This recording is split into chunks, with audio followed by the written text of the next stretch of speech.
Eve said, I can't even touch the tree. God never said she couldn't touch the tree. But because she put this boundary on it that made more restrictions than God gave, it seemed bigger than when he's like, oh, you won't surely die. You already was away from what the original intent of it was.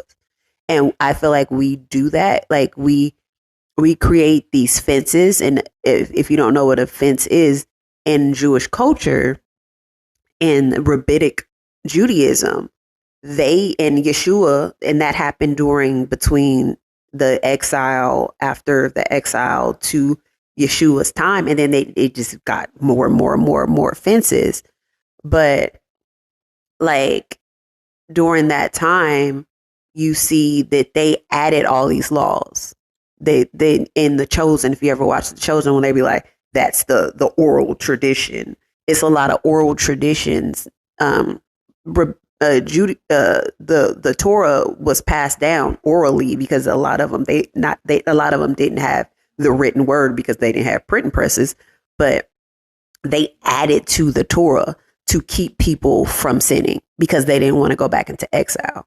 And so when you see that they created all these things like the man carrying his mat on Shabbat, and they rebuking the man for carrying his mat, when you're like, and he's like, well, I've been paralyzed my whole life or 38 years and you're carrying your mat on Shabbat. They didn't care about him being healed. They cared about him carrying his mat.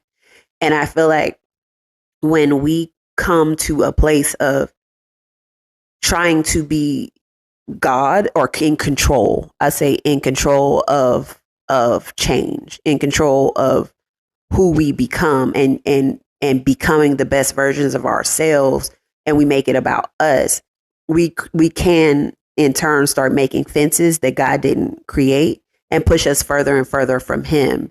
Like how you were talking about earlier, where we create all these limits on ourselves that's not really what God said, when we're just supposed to come to him.